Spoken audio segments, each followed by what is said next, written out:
पहले से आए, भगवान ने तिरछी नजर से देखो, अच्छा आप आए, बताइए।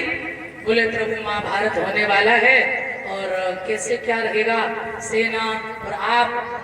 भगवान बोले चाहे हम पांडवों की तरफ से जाएं चाहे कौरवों की तरफ से, लेकिन हम हथियार नहीं उठाएंगे, हम लड़ेंगे नहीं। ज्यादा करोगे रथ तो हाँक सकते हैं, इससे ज्यादा कुछ नहीं। तो उसी समय दुर्योधन कहने लगा जब तुम लड़ोगे नहीं तो तुम तो मरवाई दी, भरोसा ही नहीं। बोले तो महाराज, बोले हमको सेना चाहिए। भगवान बोले ठीक है। अर्जुन से कही तुम बताओ। अर्जुन बोले हमें कुछ नहीं चाहिए, केवल आप। भगवान बोले अच्छा, बोले ठीक है। तो अर्जुन ने कहा कि जब आप साथ में हैं तो दुनिया की आवश्यकता नहीं है, जिसके साथ परमेश्वर है कौन क्या बिगाड़ सकता है। भगवान ने कहा कोई बात नहीं। अर्जुन की तरफ भगवान हुए और दुर्योधन ने सेना मांग ली। इधर महाभारत हुआ, कई दिन हुए, भीष्म पितामह दुर्योधन की तरफ से लड़ रहे। दुर्योधन ने कहा बाबा हम जानते हैं अगर तुम चाहो तो हमारी विजय हो सकती है। अरे तुम में वो बल है, इतनी शक्ति है, तुम चाहो तो पांडवों को धराशायी कर सकते हो। तो भीष्म पितामह को अच्छा नहीं लगा। अरे दुर्योधन, तेरा नमक खाया है, मैं नमक हरामी नहीं हूँ, मैं जरूर तेरी तरफ लड़ूंगा और मन से लड़ूंगा। तो भीष्म पितामह ने यह प्रतिज्ञा की कि कल कोई न कोई पांडव, और जैसे ही ये कहा कि कल कोई न कोई पांडव मारा जाएगा, और भीष्म पितामह ने दुर्योधन से कही कि सुबह 4 बजे ब्रह्म मुहूर्त में अपनी पत्नी भानुमति को मेरे पास भेज देना। क्यों? हमसे आशीर्वाद ले जाए। तो ध्यान रखना, एक नट जो भौतिकता का जीव कितनी कलाकारी करता है, कितनी कलाकारी दिखाता है। देखा है कभी नटों का तमाशा देखा है? आता है गांव में, तो उन्हें तो नटों का नटवर कहा गया है मेरे कृष्ण को। ये तो बड़े लीलाधारी है। भगवान समझ गए कि भीष्म पितामह ने प्रतिज्ञा कर ली और कल कोई न कोई पांडव अवश्य मारा जाएगा। तो भगवान कन्हैया ने द्रौपदी से कही अगर ये सिंदूर बचाए चाहो, मांग सजाना चाहती हो तो जाओ और भीष्म पितामह से आशीर्वाद लेके आओ, और नहीं तो कल तुम विधवा। द्रौपदी को भानुमति ना पहुंची, उससे पहले द्रौपदी को लेकर के भगवान कृष्ण पहुंचे और कन्हैया छिपके खड़े हो गए और द्रौपदी से कही तुम जाओ बाबा से आशीर्वाद ले आओ। द्रौपदी जैसे ही गई घूंघट मार के और भीष्म पितामह को वंदन किया। बाबा ने कही स्वागवती भव। भीष्म ने जाना कि ये भानुमति स्वागवती भव, और जैसे का स्वागवती भव सोई द्रौपदी खड़ी हो गई। बाबा एक तरफ आपने कल प्रतिज्ञा की है कि कल किसी न किसी पांडव को मारेंगे, और एक तरफ आप हमें आशीर्वाद दे रहे स्वागवती भव। एक ध्यान में दो तलवार कैसे चल सकती है बाबा? आपने कहा है कि विधवा भी बनना है और आप आज आशीर्वाद दे रहे स्वागवती भव।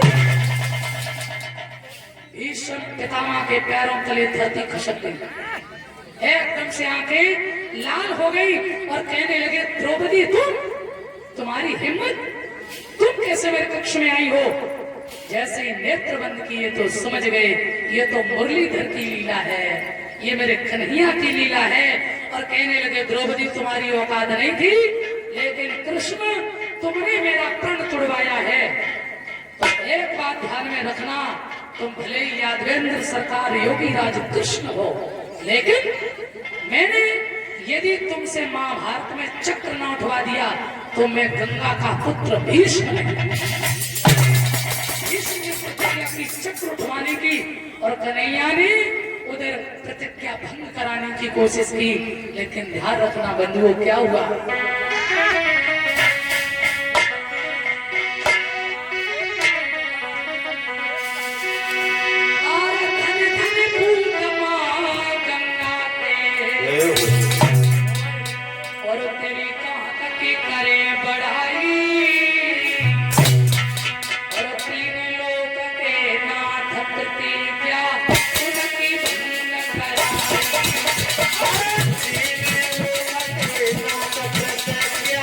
Yeah.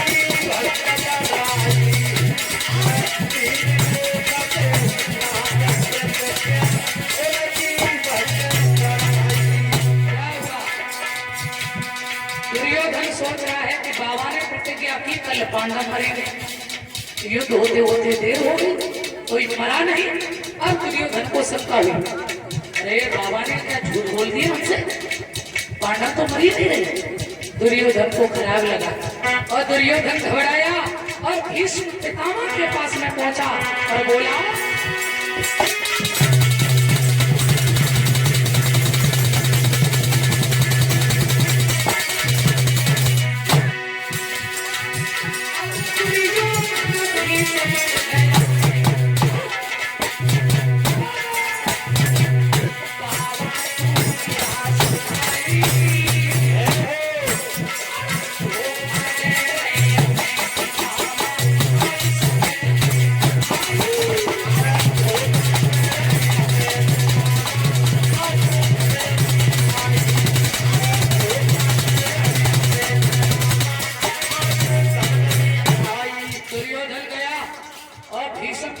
से कहने लगा, हमें धोखा दे रहे हैं। अरे आपने कहा था कि कल कोई कोई पांडव मरेगा, लेकिन कोई भी नहीं मरा है। बाबा तुम मेरे साथ गलत कर रहे हो, तुम कहीं न कहीं दगाबाजी कर रहे हो। ये बाण, ये वचन भीष्म के हृदय में घाव कर रहे हैं। प्यारे से डरो। और दुर्योधन बोला, सुनो,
पांडव नहीं मरा।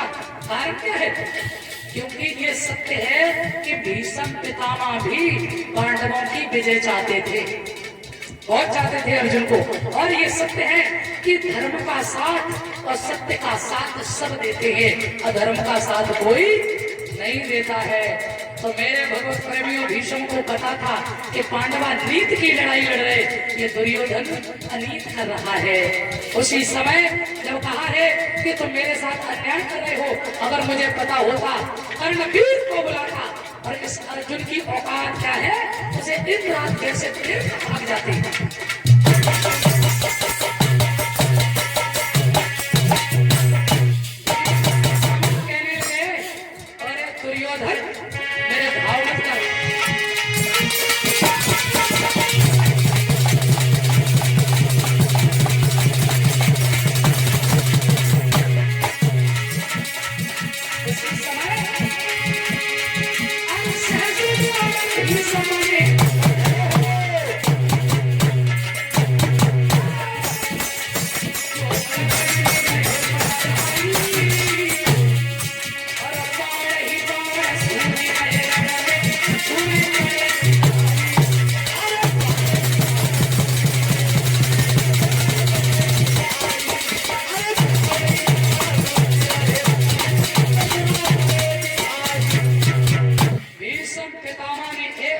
सहस्त्र बाण छोड़े, और जब सहस्त्र बाण छोड़े तो गगन में अंधेरा हो गया, अंधेरा। तो भगवान कन्हैया ने देखा और अर्जुन की पटरियां कांप गई, बाजू बंद गिर गए, मुकुट भी गिरने वाला है और फिर पृष्ठ